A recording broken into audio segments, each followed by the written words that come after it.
O livro dos Números. Esse quarto livro da Bíblia leva adiante a história de Israel após o êxodo da escravidão no Egito. Deus os trouxe para o Monte Sinai e fez uma aliança com eles. E apesar da rebelião de Israel, Deus havia graciosamente providenciado um caminho para Israel viver perto de sua santa presença no tabernáculo. Assim, o livro de Números começa quando Israel termina sua estadia de 1 ano no Monte Sinai. E eles partem para o deserto a caminho da terra que Deus prometeu a Abraão. O enredo do livro é projetado de acordo com os estágios da sua jornada. A primeira sessão começa no Monte Sinai, mas depois eles saem e viajam para o deserto de Parã. E de lá, eles viajam para as planícies de Moabe, que fica bem em frente à Terra Prometida. A primeira parte começa com um censo, onde as pessoas são numeradas e é de onde o livro recebe o seu nome. E então a lei sobre como as tribos de Israel deveriam ser organizadas no seu acampamento. Assim, o tabernáculo deveria estar no centro e em volta dele os sacerdotes e os levitas. E então, ao redor deles, as 12 tribos arrumadas ordenadamente com Judá à frente.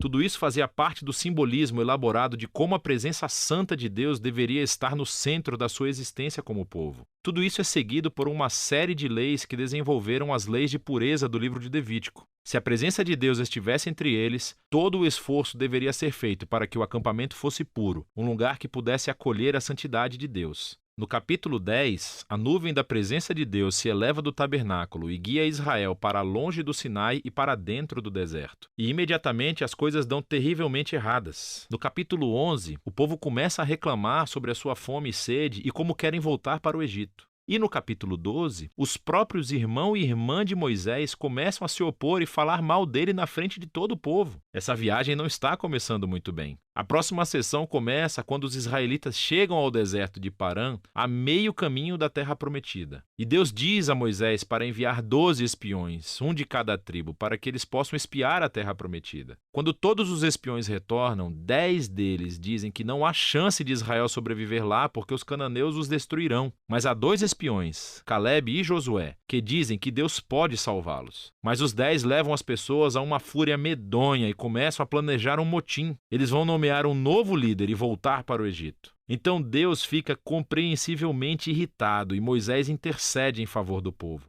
Ele chama Deus para ser fiel às suas promessas a Abraão. E Deus faz isso, mas não às custas da sua justiça. Ele dá a esses israelitas o que eles querem, não entrar na terra. E Deus condena essa geração a peregrinar no deserto por 40 anos, até que morram. Somente os seus filhos entrarão na terra prometida. Agora, você poderia imaginar que essa consequência grave serviria de aviso para eles. Mas não, tudo fica ainda pior. Na próxima história, há um grupo de levitas que começou uma rebelião. E eles desafiam a liderança de Moisés e Arão, dizendo que eles foram longe demais. Assim, Deus lida severamente com esses levitas e renova o seu compromisso com Moisés e Arão como líderes de Israel. À medida que eles saem da região de Parã e pegam a estrada, tudo cai no fundo do poço de novo. Os israelitas começam a reclamar novamente sobre a sua sede e perguntam por que Moisés os tirou do Egito. Então Deus diz a Moisés para falar com uma rocha para trazer água para todo o povo. Mas Moisés não faz isso e ele ultrapassa os seus limites. Ele bate na pedra 2 vezes e depois diz: "Seus rebeldes, será que nós vamos ter que tirar água dessa rocha?" E então Moisés desonra a Deus, colocando-se no lugar de Deus como aquele que traz a água. E assim, Moisés traz sobre si o mesmo destino que a geração do deserto. Ele também morrerá no deserto e nunca entrará na terra prometida.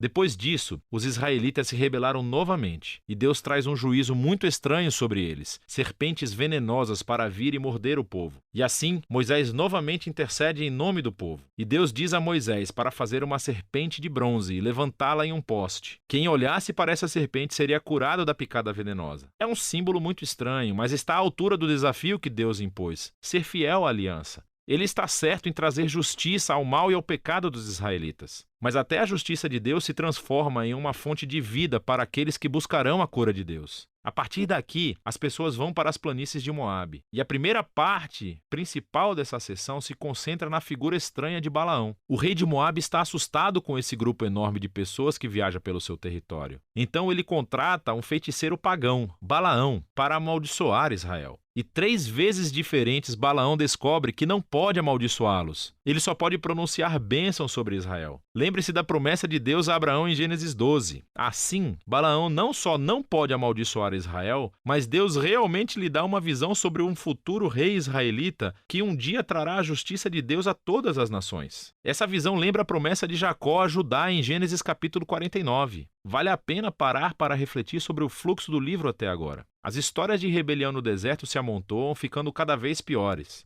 E embora Deus traga atos parciais de justiça sobre Israel, ele também continuou mostrando misericórdia, fornecendo comida e água ao longo do caminho. E assim a história de Balaão mostra a graça de Deus em cores brilhantes. Porque aqui está Israel, em um acampamento, resmungando e se rebelando. Mas nas colinas, sem o conhecimento deles, Deus os está protegendo e até mesmo os abençoando. E é esse contraste entre a rebelião de Israel e a fidelidade de Deus no deserto que tornou essas histórias tão importantes para as gerações posteriores de Israel. Assim, as histórias do deserto são recontadas diversas vezes por profetas e poetas bíblicos, e até mesmo pelos apóstolos no Novo Testamento. E essas histórias sempre servem como um aviso, que embora Deus seja fiel às suas promessas da aliança, ele também permitirá que o seu povo se rebele e enfrente as consequências. Depois disso, o restante do livro se concentra nos filhos da geração do deserto, e eles começam a se preparar para herdar a terra prometida. Eles fazem outro censo da nova geração e ganham uma série de batalhas com os grupos de pessoas ao redor deles. E algumas tribos até começam a se estabelecer na terra prometida. Então o livro termina com a nova geração pronta para entrar na terra. E Moisés está prestes a entregar as suas palavras finais de sabedoria e advertência. Mas por enquanto, é disso que se trata o livro de Números.